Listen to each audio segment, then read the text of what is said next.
కనీస మద్దతు ధరకు చట్టబద్ధత కల్పించాలంటూ పంజాబ్ రైతులు చేపట్టిన ఆందోళన తీవ్ర రూపం దాల్చింది. నిరవధిక నిరాహార దీక్ష చేస్తున్న రైతు ఉద్యమ నాయకుడు జగ్జీత్ సింగ్ దల్లేవాల్ ఆరోగ్యం విషమిస్తోంది. అన్ని రాష్ట్రాల్లోనూ రైతులు ఉద్యమించాలని ఆయన పిలుపునిచ్చారు. అసలు రైతు సమస్యలను పట్టించుకునే మూడ్లో కేంద్ర ప్రభుత్వం ఉందా? నెలల తరబడి అన్నదాతలు రోడ్లపై ఉండాల్సిన పరిస్థితి ఎందుకొచ్చింది?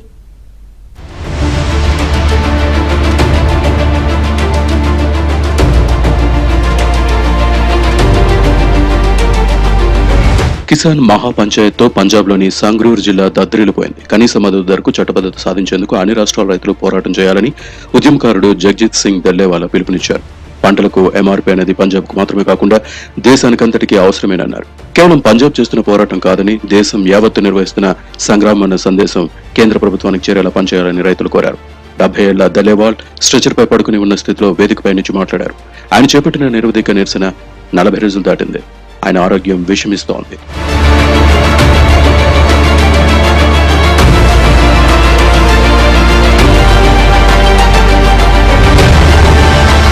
రైతులు ఆందోళన చేస్తున్న సమయంలో దట్టమైన పొగమంచు కారణంగా పంజాబ్లోని బర్నాల వద్ద 3 మహిళా రైతులు చనిపోయారు.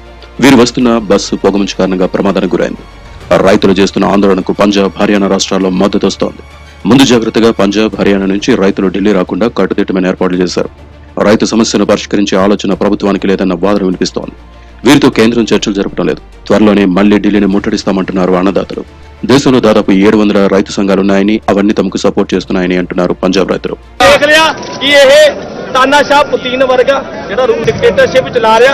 ਜੇ ਅੱਜ ਤੁਸੀਂ ਬਚਾਣਾ ਨਾ ਆਪਣੇ ਦੇਸ਼ ਨੂੰ ਬਚਾ ਲਓ, ਨਹੀਂ ਤਾਂ ਪੰਜਾਬ ਦੇ ਨਿਕਲਿਆ ਹੋਇਆ ਸੰਘਰਸ਼ਾਂ ਨੂੰ ਪੰਜਾਬ ਤੇ ਤੁਸੀਂ ਵੀ ਜੇ ਸਾਡੇ ਨਾਲ ਆਉਣਾ ਚਾਹੁੰਦੇ ਆ ਜਾਓ। ਤੁਸੀਂ ਦੇਖ ਸਕਦੇ ਹੋ ਮੀਡੀਆ ਤੱਕ ਨੂੰ ਨਹੀਂ ਬਖਸ਼ਿਆ ਗਿਆ। ਮੀਡੀਆ ਦੇ ਨੌਜਵਾਨ ਕਈ ਫੱਟੜ ਹੋਏ ਨੇ ਯਾਰ, ਉਹ ਵੀ ਸਾਡੇ ਭਰਾ ਨੇ ਕਿ ਇਹੀ ਫੌਜੀ ਨੇ ਜਿਹੜੇ ਪੁਲਵਾਮਾ 'ਚ ਮਰਵਾਏ ਜਾਂਦੇ ਨੇ।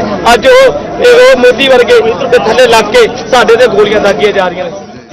మోదీ ప్రభుత్వానికి కార్పొరేట్ కంపెనీలపై ఉన్న ఆసక్తి రైతు సమస్యలపై లేదన్న ఆరోపణలున్నాయి.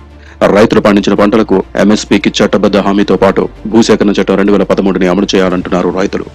వ్యవసాయ రుణాల మాఫీ, రైతులకు, రైతు కూలీలకు పింఛన్, స్మార్ట్ మీటర్ల రద్దు, రైతులపై అక్రమంగా బనాయించిన కేసులను ఉపసంహరించుకోవడం వంటి డిమాండ్ల సాధన కోసం అన్నదాతలు ఆందోళన చెందుతున్నారు. 2020-21లోనూ పంజాబ్, హర్యానా, రాజస్థాన్ రైతులు భారీ ఆందోళన చేశారు. దీంతో ప్రధాని నరేంద్ర మోదీ క్షమాపణ చెప్పి 3 సాగు చట్టాలను ఉపసంహరించుకున్నారు. ఇప్పుడు మాత్రం ఆందోళనలపై కేంద్రం చాలా కఠినంగా ఉంది. రైతులను పంజాబ్ సరిహద్దు దాటనివ్వడం లేదు. వారు ఎట్టి పరిస్థితుల్లోనూ ఢిల్లీలో అడుగు పెట్టడానికి వీలు లేకుండా చేస్తోంది. ఇటీవల చెలో ఢిల్లీకి రైతులు పిలుపునిచ్చిన పంజాబ్ బోర్డర్ దాటి కనీసం హర్యానాలో అడుగు పెట్టలేకపోయారు. అడుగడుగున హర్యానా కేంద్ర ప్రభుత్వాలు బారికేడ్లు ఏర్పాటు చేసి అడ్డుకున్నారు. ਬਾਰਡਰਾਂ 'ਤੇ ਸਾਡੇ ਜਵਾਨ ਮਰ ਰਹੇ, ਉਦੋਂ ਇਹ ਫੌਜੀ ਉੱਥੇ ਨਹੀਂ ਪਹੁੰਚਦੇ। ਅੱਜ ਤੇ ਦੇਸ਼ ਦੇ ਲੋਕਾਂ ਨੂੰ ਮਾਰਨ ਲਈ ਪਹੁੰਚਣਗੇ ਜਿਹੜੇ ਨਿਹੱਥੇ ਮੇਰੇ ਲੋਕ ਕਿਹੜੀ ਡਾਂਗ ਹੈ, ਮੇਰੇ ਲੋਕ ਕਿਹੜੇ ਡੰਡੇ, ਸਾਡੇ ਤੇ ਕਿਸ ਗੱਲੋਂ ਬੰਬ ਪੜਦੇ ਆ? ਹੱਕ ਮੰਗ ਰਹੇ ਨਾ, ਦੇ ਦੋ ਨਾ। ਸੰਵਿਧਾਨ 'ਚ ਲਿਖਿਆ ਹੋਇਆ ਮੈਂ ਪ੍ਰੋਟੈਸਟ ਕਰ ਸਕਦਾ ਜਿੱਥੇ ਗਲਤ ਹੈ, ਤੇ ਉਹਦਾ ਮਤਲਬ ਇਹ ਥੋੜੀ ਪ੍ਰੋਟੈਸਟ ਦਾ ਜਵਾਬ ਬੰਬ ਡੇਕ ਕੇ ਮਾਰਨਾ। ਇਹ ਤਾਨਾਸ਼ਾਹ ਚੱਲ ਰਿਹਾ ਜੀ।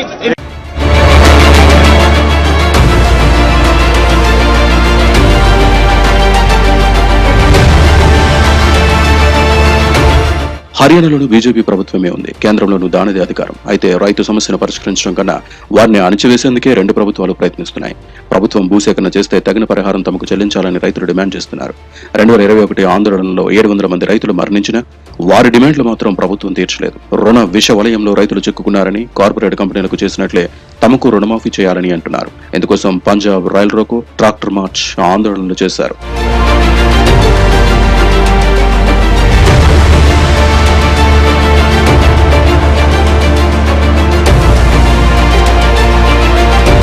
ప్రభుత్వం ఈ డిమాండ్లో కొన్నిటినైనా తీర్చి రైతులను సంతృప్తి పరచాల్సి ఉంది. అణచివేత ధోరణి అవలంబిస్తే గతంలోలాగే ఆందోళనలు మరింత తీవ్రం, హింసాత్మకమయ్యే ఛాన్స్ ఉంది. ఒక్క గిట్టుబాటు ధర కల్పించి దానికి లీగల్ గ్యారంటీ ఇస్తే సగం సమస్య తగ్గుతుంది. అయినా మోదీ సర్కార్కు చేమ కుట్టినట్లు కూడా లేదు.